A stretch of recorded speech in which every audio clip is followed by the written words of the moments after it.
قارون کو دولت مل گئی، اتنا بڑا خزانہ تھا اس کے پاس کہ قرآن کہتا ہے کہ ایک جماعت مل کے صرف خزانے کی چابیاں اٹھاتی. یعنی یہ معاذ اللہ کوئی گپ نہیں، یہ قرآن مجید نے بیان فرمایا کہ ایک جماعت مل کے صرف خزانے کی. تو حضرت سیدنا موسیٰ علیہ السلام نے کہا زکوٰۃ دو. زکوٰۃ کے معاملے میں لوگ ہیل و حجت سے کام لیتے، غریب ہو جاتے. اس کو کہا زکوٰۃ دو تو کہنے لگا آپ کی تو میرے مال پہ نظر ہے. اب نے فرمایا تو بڑا بیوقوف ہے، مال تجھے اللہ نے دیا ہے نا، تو اللہ کے رستے میں دے. یہ کام ذرا مشکل ہے کہ اس کو بار بار کہا تو اس نے نہ بجائے اس کے کہ وہ مال دیتا، اس نے حضرت موسیٰ پہ الزام لگا دیا.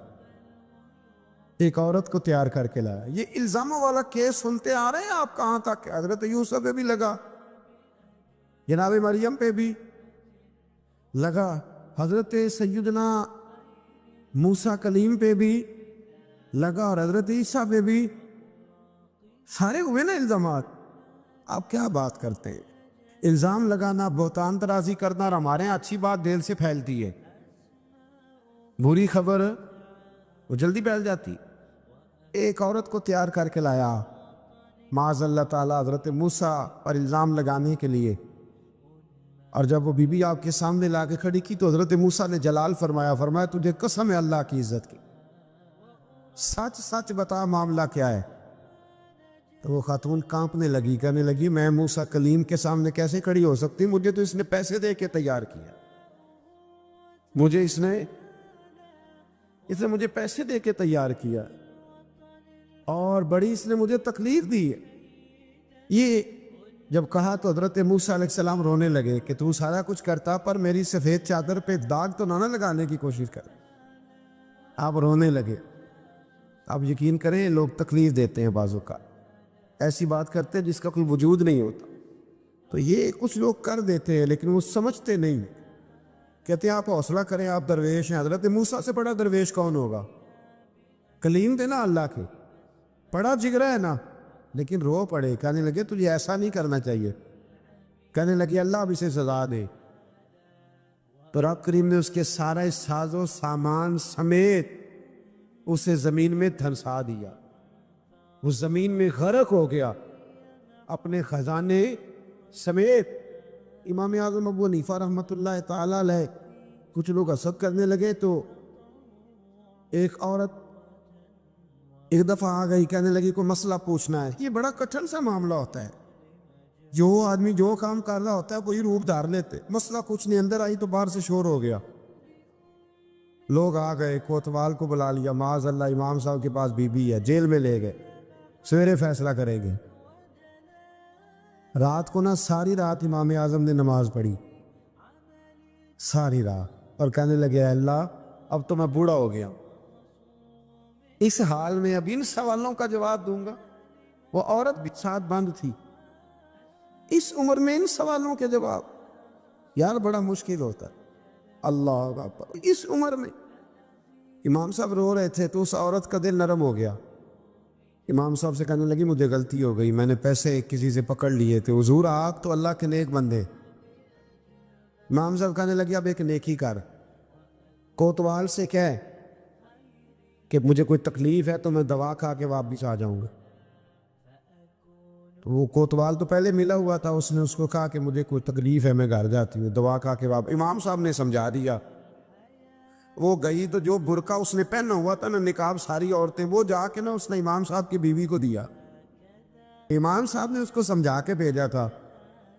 وہ برقع گھر لے گئی اور جا کے زوجہ کو ساری بات سنائی. وہ دوائی کھانے گھر چلی گئی اور زوجہ برقع پہن کے تھانے آ گئی. سویرے قاضی کے سامنے بھیج ہوئے تو کہنے لگا جی آپ اتنے بزرگ ہو کے عالم ہو کے بیوی کے ساتھ اکیلے. فرمایا میری بیوی ہے تو میں نے اکیلے ہی ہونا تھا اس کے ساتھ، اور کس نے ہونا تھا؟ جناب آپ کی بیوی. فرمایا بلاؤ میرے سسر کو، اور بلاؤ محلے کی 10-12 عورتوں کو بھی دیکھ لے. انہوں نے دیکھا تو امام صاحب کی بیوی نکل آئی. وہ جتنے تھے نا الزام لگانے والے وہ اب غور سے دیکھ رہے تھے. تو ایک کہنے لگا امام صاحب سے یہ کیا ہوا؟ فرمایا قرآن ہے وَتُعِزُّ مَن تَشَاءُ وَتُذِلُّ مَن تَشَاءُ. یہ قرآن ہے. ہونا کیا تھا؟ رب نے اپنا وعدہ سچا کر کے دکھایا ہے. تو اس نے بھی الزام لگایا، پھر سزا یہ ملی کہ وہ ہمیشہ کے لیے زمین میں دھنستا۔ دولت کون دیتا ہے؟ اللہ دیتا ہے نا، تو اگر اللہ کہے تھوڑی سی واپس بھی کرو، بندیاں دے خرچے بات جانتے تھے، تھوڑی سی واپس مانگ لے تو ہاتھ تنگ ہو جاتا ہے۔ کہ خاتون نے ایک دفعہ مجھے پیغام دیا تو میں بڑی اس کی بات سن کے مجھے عجیب لگا۔ وہ کہنے لگی کہ دوسری جگہ میری شادی ہوئی ہے، مجھے طلاق ہو گئی تھی، تو مجھے ایک تانا روز سننے کو ملتا ہے، تو اتنی اچھی ہوتی تو وہاں نہ رہ لیتی۔ تو بھئی یہ کوئی تانے والی بات ہے؟ وہ ضروری ہے کہ بیوی غلط ہوتی ہے تو طلاق ہوتی ہے؟ اللہ کے محبوب علیہ السلام کی 2 صاحبزادیوں کو ابو لہب کے 2 بیٹوں نے طلاق بھیج دی تھی، کس کی غلطی تھی؟ تو آپ کیا کہہ سکتے ہیں یہاں کیوں طلاق؟ تو اتنی جلدی بات تھوڑی کر دیں گے آپ، تھوڑی احتیاط فرمائیں بولنے۔ حضرت عبداللہ ابن عباس فرماتے ہیں میرے نبی پاک علیہ السلام نے میری تربیت فرمائی، اور محبوب پاک علیہ السلام نے فرمایا عبداللہ یاد رکھنا، یہ نوجوان دوست میری بات لکھ لیں، پریشان لوگ میری بات لکھ لیں، جن کے پاس قوت فیصلہ نہیں وہ اس بات کو لکھ لیں۔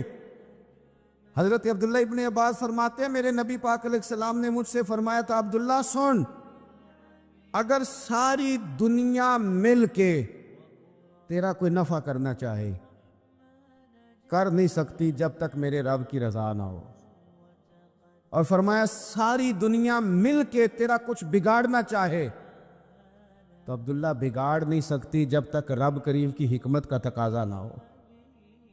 لوگوں سے ڈرنا، لوگوں کی طرف دیکھنا، ماحول دیکھ کے اپنے راہ کا تعین کرنا، ہر بندے کے خیالات کے مطابق ڈھلنے کی کوشش کرنا، فلانا نہ ناراض ہو جائے، فلانا نہ ناراض ہو جائے، وہ جس نے ہونا ہو جائے، بس رب رسول ناراض نہ ہو۔ اپنی زندگی میں اپنے مالک کو مولا جان کے، بل اللہ مولاکم، اللہ تمہارا مولا ہے، وَهُوَ خَيْرُ النَّاصِرِينَ، وہ بہترین مددگار ہے۔ توجہ جب بھی کریں رب کی جانب کریں، اپنے دل کا قبلہ درست رکھیں، سوچوں کے زاویے سیدھے رکھیں۔ میرے بھائی، مالک جب بندوبست کر دے نا، جب مالک بندوبست کر دے، پھر ایسا بندوبست کرتا ہے کہ لوگوں کے پاس نا چارہ نہیں رہتا۔ حضرت مریم رضی اللہ تعالی عنہا پاک باز تھی، مسجد میں رہی تھی، پر مالک کی حکمت کے تقاضے بڑے عجیب ہیں نا۔ پھر جناب مریم کو اللہ تعالیٰ نے بغیر شوہر کی اولاد عطا کر دی۔ یہ بات ہی ایسی تھی، کسی نے کہا تھا کہ مخلوق تو فنکار ہے اس درجہ کے پل بھر میں سنگے در کعبہ سے بھی اصنام تراشے، تم کون ہو کیا چیز ہے داغے کبابی، لوگوں نے تو مریم پہ بھی الزام تراشے۔ تو لوگوں نے کہا کدھر سے لے آئی بچہ، تیرا باپ تو ایسا نہیں تھا، کہاں سے لے آئی؟ اللہ کرے میں آپ کو سمجھا سکوں، ذرا اپنے آپ کو وہاں کھڑا کریں کہ ایک پاک باز عورت، پاک باپ کی بیٹی، طیب ماں کی بیٹی، اور اللہ کے گھر میں پرورش پانے والی خاتون، ایک وہ وقت اور ایک یہ وقت کہ اس عورت کو کٹہرے میں کھڑا کر کے پوچھا جا رہا ہے کہ معاذ اللہ تیری گود میں بچہ جائز نہیں ہے، کہاں سے لائی ہے؟ اب خود سے صفائیاں بندہ کتنی کو دے، کتنی کو وضاحتیں کرے۔ اور میں نے تو اپنی زندگی میں دیکھا ہے زیادہ وضاحت دینے والے کو بھی لوگ جھوٹا سمجھنے لگ جاتے ہیں، زیادہ وضاحت دینے پر بھی لوگ کمزوری کا اظہار سمجھتے ہیں کہ کمزور پڑ گئے۔ آپ صلح کی کوشش کرتے ہیں، سامنے والا بزدل سمجھ لیتا ہے، زیادہ وضاحتیں بھی کمزور کر دیتی ہیں۔ اب حضرت مریم کو کٹہرے میں کھڑا کر کے کہا بچہ کس کا ہے؟ تو پھر خدا بندوبست جب کرے، اللہ جب مددگار ہو، تو پھر حضرت مریم کی گواہی درختوں سے نہیں دلوائی، اس نے پتوں سے نہیں دلوائی، پھر فرشتے نہیں بھیجے۔ حضرت مریم کہنے لگی مجھ سے نہ پوچھو، وہ جو پنگوڑے میں ہے اسی سے پوچھ لو، ان سے پوچھو نا، وہ کون ہے پوچھ لو، ان سے کر لو سوال۔ انہوں نے کہا پنگوڑے میں چند دنوں کا بچہ، یہ جواب دے گا؟ مددگار تھا رب، ان کی برات کا اعلان کرنا تھا مالک نے، اور جب مالک اعلان کر دے، جب مالک تیری صفائی دینا چاہے، جب مالک تجھے دنیا کے سامنے نکھارنا چاہے تو پنگوڑے میں لیٹے حضرت عیسیٰ بول کے کہنے لگے انی عبداللہ آتانی الکتاب، فرمایا میں اللہ کا بندہ ہوں، رب نے مجھے کتاب عطا کر کے نبی بنا کے دنیا میں بھیجا ہے، میں اللہ کا بندہ ہوں، کتاب لے کے آیا ہوں، نبی بن کے آیا ہوں۔ پھر پنگوڑے سے اعلان ہو گیا، پھر بچہ بول پڑا، اور یہ ایک دفعہ نہیں بات ہوئی۔ یہ بنی اسرائیل میں ایک جریج نام کے شخص بھی تھے جو نماز پڑھ رہے تھے، بعض نے لکھا ہے نفل نماز تھی، اماں نے پکارا تو آئے نہیں، تو ماں کے منہ سے نکل گیا تو اتنی دیر تک مرے گا نہیں جب تک کسی بے حیا عورت کا منہ نہ دیکھ لے۔ تو وہ عبادت گزار تھے، لیکن لوگوں نے ان کی عبادت، ریاضت، پرہیزگاری کو نہیں دیکھا، بس ایک عورت کو بھیج کے الزام لگوا دیا۔ وہ عورت آیا جایا کرتی تھی، اب آ جاتی ہیں عورتیں، مسئلہ پوچھنے کی نیت سے بھی آ جاتی ہیں۔ ماحول میں کچھ جگہ ایسی بھی ہیں جہاں عورتیں دم کرانے کے بہانے آ جاتی ہیں۔